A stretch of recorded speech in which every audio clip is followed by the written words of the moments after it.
Good afternoon and welcome. Welcome to Finding the Joy in the Journey. I am Gina and I am here on this wonderful Wednesday. And that gives you some idea. It's Thursday. It tells you where I am. As with many this time of year, I am in a million directions. And I don't mind sharing that because that's what life is about. It's about sharing where we really are and not pretending. So finding the joy in the journey is just that. When we're wherever we are, it's choosing where we want to be now. It's choosing where we come from. It's laughing at the seeming mistakes and knowing that, I'm finding and choosing what I see today. So here we are on Thursday, and it is coming to be that holiday time where there's so much to do. We get caught up in the hustle and bustle and forget what it's really all about. And regardless of the family traditions, wherever it is that your family was from, whatever it is you celebrate, it's always about love. It's always about honoring the people, the traditions, life itself. So let's remember to keep us on our to-do list, to keep us on our peaceful list, and walk through these things, finding that joy. And that's what this is all about. It's about finding the joy today, not waiting till the holidays are done or waiting till January to start whatever new project or whatever new beginning, not waiting till things settle down. It's finding it now. It's enjoying this moment because it's all we ever have. This present moment is all that there is. So it's being in that celebration of life and living in joy. So I am so grateful to be here with you today. And I am blessed to have a wonderful guest that I have been chatting with, and it's such a gift to get to meet. Today's guest is Reverend Sharri Johnson, and she is, what a wonderful soul. She's a beautiful, beautiful minister that I am grateful to be bringing to you. She actually is the senior minister of the first CSL affiliated retreat center, and it's the only one that's open right now. And it is, I'm going to show you some pictures and everything later on. But she has been a licensed minister with CSL since 2017. And but she'll tell you, she feels like she's been a minister her whole life. She's been through so much. She's a mother, a grandmother, a great-grandmother. And she's lived in 37 states. You have to understand, up in the Northeast, a half-hour drive is huge for people. So when I think of people in 37 states, that's amazing. And she's got so much that she offers in her ministry in a whole different way. So I am bringing in Reverend Sharri Johnson, what a gift it is to have you here with us today. Thank you for being here.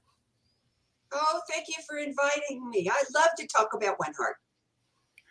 You know, I am fascinated by all that you do, and I am going to be putting up the website and all of that. But it is just it's been wonderful getting to speak with you, and we have many things in common, and it's been just such a gift. And I know that spirit works in amazing ways. I had seen you on Laura Topper's show. And that's how I ended up finding you. And I know that I was meant to meet you without a doubt in my mind. So thank you for being here. And thank you. I read one of your peace meditations. And that was it. I was hooked. So I'd love for you to start by just telling us, how did you find CSL? Well, that's a very long story. I, like probably 85 to 90% of all New Thought people, was raised Catholic.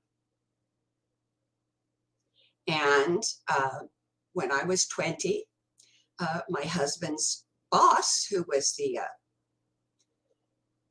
commander of the Marine Corps, called him into his office and said, "You know, we have determined that you only have one commitment in you.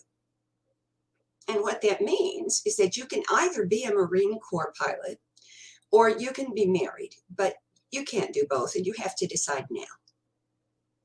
So he came home and told me to take the baby and leave, and I did. I went to my priest for comfort and consolation and guidance, and he was old. He looked old to me. I was 21, okay, but he looked old to me.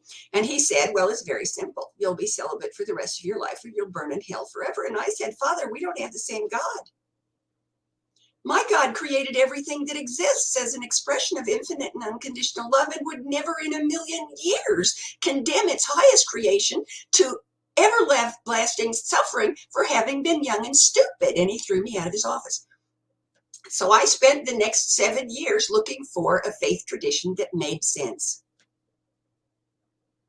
And one day my boss said to me, "Sherry, why don't you and the kids come to church with me at Unity Village and I'll take y'all to lunch afterwards?" Well, I was a single mom working my way through an undergraduate degree. I would have gone where they handled snakes to get my kids a free meal. So we went. And it was my first experience with New Thought. And I think that if you asked 100 people who had come into New Thought from another faith tradition, they would say the same thing. I felt like I had come home after wandering naked and hungry in the desert for 100 years. I, And that was the beginning. Please continue. Sorry. I agree with you. I knew I was home. Welcome home. That's what I heard. Yeah. And I spent 29 years in Unity and then realized that that wasn't where I was supposed to be. And so I Googled, I was in Lee Summit, Missouri, which is where the Unity Village is. And I Googled New Thought, and the first thing that popped up at that time, which was in 2005, when you Google New Thought, it says Ernest Holmes. And when you click on Ernest Holmes, the first quote you see is, "We must remain open at the top." I'm sorry, that's as good as it gets. There isn't anything, there is no more powerful statement in any faith tradition, in any time, on any planet, anywhere in the universe. That, for me, is as God that makes sense as it gets. And that's what I was looking for. So I knew I was where I was supposed to be. And here I am. That's wonderful. That is wonderful. I agree that actually, for me, 3 different people had suggested this to me in different parts of my life that I didn't know knew each other. And I said, okay, after the 3rd person, what time on Sunday? And I was a seeker, but it was like, wow, okay. And I knew I was home. So, you know, there's a lot of New Thought is New Thought, and there's a lot of similarities, but yes, CSL is home. And I know that What a blessing. You were actually officially ordained, although you had been licensed for years. You were officially ordained on your birthday this past January, right? Yep, this past January. God bless it. 71 years young and officially on your birthday, beginning, Now, I mentioned my age that I am 71 years young. I figure that I'm going to have, God's got so much stuff lined up for me to do. And I'm not leaving till it's finished. I'm going to have to live to be 150 to get it all done. So I won't be middle-aged until I'm 92. That's wonderful. And the gift of